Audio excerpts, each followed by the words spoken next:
તો આપણો પાડો નથી, જે બધા ચરે છે ભાગવા માંડે આગળ, કેમ કે અત્યારે રખડવાનું ઘડીક વાર તડકો ફૂલ તપી જાય છે ને એટલે ચરી નથી શકતા. આને તો વળી કંઈક થવા માંડ્યું છે, વળી સાઈડમાં જો આવા ફોડકલા ઉપડી પડ્યા. આ ચાંદરું જેવું થઈ ગયું છે. છે મોટી બહેન ચાંદરીની, પણ કાબરા ચીતા થવા માંડ્યા છે. છઠ્ઠા થઈ ગઈ પડ્યા છે ને, સફેદ સફેદ દાગ આવી ગયા બધે. અમે બધી જો પટો પકડીને ભાગી નીકળ્યા, ખબર છે આગળ જ જવું છે.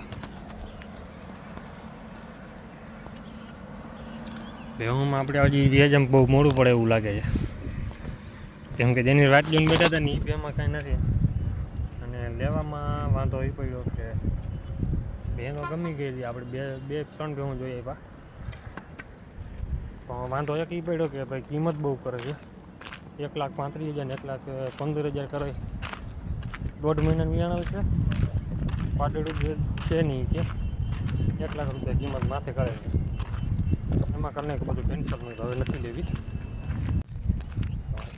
જય માતા મિત્રો, કેમ છો બધા? મજામાં? આપણે પણ મજામાં જ છીએ ને. નવા વિડીયોમાં સ્વાગત છે. આપણે છે ને ઘણા વેચવાનો વિચાર કર્યો હતો, પણ કેન્સલ કરી નાખ્યો પાછું. વેચવાની હતી 7-8 મહિના એમ કંઈ ચાપણ છે, જે આપણે આગળ નીકળી ગઈ. તે આપણે મોટી છે ને 2 વારી ખડેલી મોટી બેન, એ બેન લેવાનો વિચાર હતો, કેન્સલ કરી. કેમ કે સામે બેનની કિંમત એટલી સાંભળી લીધી ને એટલે પછી પૂરું થઈ ગયું, લેવી નથી હવે. એટલે આમ બીજો વાંધો ને હમણાં વાંધો એક જ પડે, સીમાડની હેવાણી ન થાય. કેમ કે આપણે ગમતી જાય ને હવે એવી ચાગલીની થઈ છે ને, ઘરે બાંધેલું બે હોય ને એટલે વાંધો એ પડી જાય થોડો. ભેગી હાલે નહીં નાથમાં, બારે ભાગે. આપણે ચબડીમાં જઈને આગળ નીકળી ગઈ. હવે કેન્સલ કરી નાખ્યો, નથી દેવી. હવે વિયાહ મારે થાય ને ત્યારે પછી જોઉં 1-2 ઉતારી નાખશું. પહેલાં તો 4-5 ભેહું વ્યાં છે એટલે બધી રાખવી જ પડશે, કેમ કે બધી ભેહું આપણે આ વખતે થવા જ દીધી હતી વેલેરી. જે આવે એને થવા દેવાની, રોકવાની નથી એની. તો રોકી નહીં થવા દીધી, પછી હવે થાય વાંધો નહીં આવે. આગળ પાછળ થઈ ગયેલો હાલે. આ વખતે થઈ ગયા બધા ભેગા. અંજવાડિયામાં આવ્યા હતા ને એટલે લગભગ અમે ખાવા દીધા 8-9 ભેહું ભેગી થઈ ગઈ 15 દીની અંદર. એમાંથી 2-3 રિપીટ થઈ ગઈ અને બાકીની થઈ ગઈ રામભરો છે. આમાં દીકરી પાછી 2 ભેગી થઈ હતી. 5-6 મહિના, લગભગ 6 મહિના માથે થઈ ગયા. ગાભણ છે, આ ગાભણ છે. ત્યાં 7-8 ભેહું છે ને વહુકી ગઈ આપણી. ત્યાં 7-8 જોવા દઈએ. હવે વેજમાં પડશે ને એટલે ખડેલી છે આપણી જાફરી. આ બેની જાફરી ખડેલી. આ બે પણ ભેગી વ્યાં છે, જાફરી ભેગી છે, રોજડી ભેગી છે. 8મા 9મા મહિના માથે 2-3 ખડેલા છે. 8મા મહિનાવાળા તો આપણો આ જાય છે. આચાર ભેગા છે 2. આ દવામાં થોડીક તકલીફ તો પડવાની છે. બખલી અને અમુક ભાઈ ખબર ન પડતી હોય ને કે 4 મહિના 5 મહિના થઈ ગયા બેન ખડેલીને કંઈક આવમાં નથી દેખાતી, એટલે રૂવાટી નવી આવવા માંડે, ટકી થઈ ગયા. આવું હોય તો ખબર પડી જાય ને, ખડેલું હોય તો ખબર પડી જાય. ગાભણ હોય ને તો અટતું ન રહી, લોટકું થવા માંડે થોડું. અત્યારે છે ને આ બાજુ ભેહું ચક્કર મારો આવી ગઈ નદીમાં. તો અહીંયા છે ને પાણકા કાઢતા હતા, પણ 2 દિવસથી હકમ થઈ ગયું બંધ. એનું કારણ છે કે પાણી આવી ગયું. આમાં બધે મોરમ ભરે રસ્તો સારો બનાવી લીધો, પણ ચડી ન શકતા તોય, કેમ કે આ બાજુ ખાડા ખોદીને બધી આમાં નાખી ધૂળ ડેવલ કર્યું. અહીંયા થઈ ગયું ગારો, કેમ કે અહીંયા બધા ખટારો ભરે ને એટલે પાણી બધું ભેગું થઈ જાય. અહીંયાથી પાછું થઈ જાય અંદર, કેમ કે પાણકા ઘાટે એટલે પાણકા એમાં તો તર્યું પાણી ગાઈ આવે. કાઢી લીધા પાણકા, ઊંડું કરી લીધું થોડુંક, આવી ગયા. કેમ કે 3 હોલ કર્યા હતા ને ત્યારે જ આમાં પાણી આવી ગયું હતું. પણ ના મેળ આવ્યો તો, કેમ કે આ બધા ભરાઈ જાય ગારા કાઢી ન હોય ગયા, થોડા કાઢી ગયા વર્ષે તો મૂકશે નહીં લાગે એવું જ છે, કેમ કે આ બધામાં પાણકાવાળો જ વિસ્તાર છે આખો. આ તો બધી શું છે 7-8 વર્ષથી ગાઈટા નથી, 7-8 નહીં 10-15 વર્ષ થઈ ગયા, બાવડા થઈ ગયા ને એટલે પાણકા કાઢવાનું બંધ કરી દીધું હતું. પછી અહીંયા કામ બંધ થઈ ગયું ને ભેડિયાનું, કેમ કે આમાં ડબલ કમાણી છે, મહેનત એક પથ્થરની છે આ ગાઢીઓની. આ બધા પાણકા જાહે ક્યાં?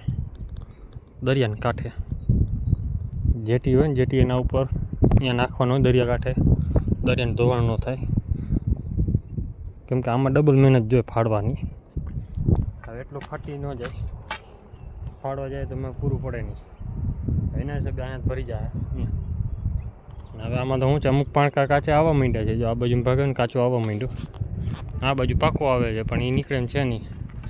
પાણી કાઢવું અઘરું છે, કેમ કે લાઇટની સુવિધા નમળે ક્યાં.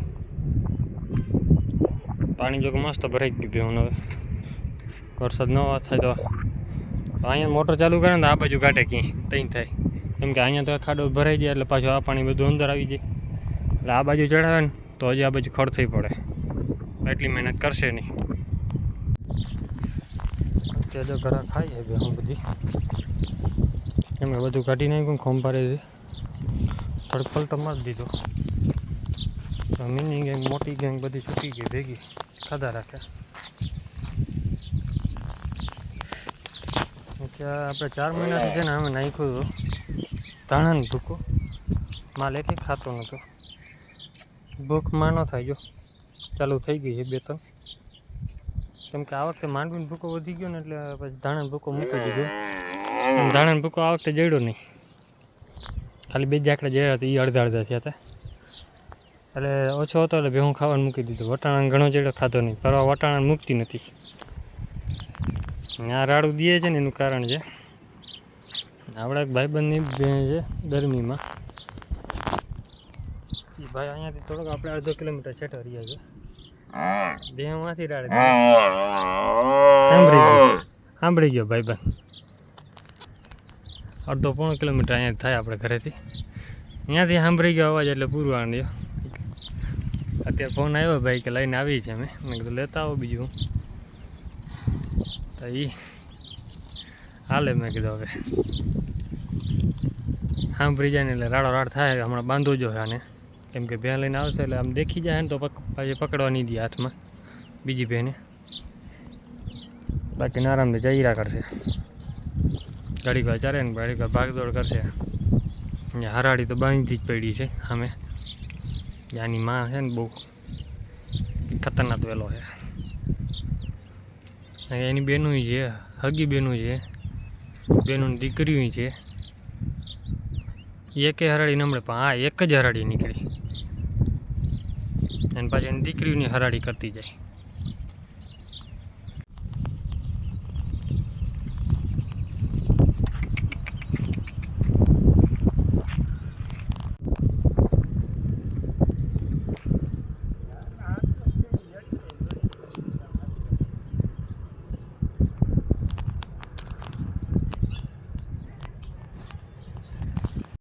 તો ભેં તો થઈ ગઈ છે માન 25-30 ફેરા પાડો ઉડ્યો ત્યારે એક જ ફાળ લાગ્યો, એક જ ફાળમાં ભેંનું પૂરું કરી દીધું, હવે ભેં સીધી પડી જ ગઈ, વાંધો નહીં આવે લગભગ તો, કેમ કે ભેં થોડીક ઊંચી પડતો પાડો નીચો પડતો હતો, ખાડામાં રાખીને થઈ ગઈ. અને અત્યારે જે બધી રખડે. વિડીયો કેવો લાગ્યો કોમેન્ટ કરી નાખજો. જય માતાજી, જય શ્રી રામ.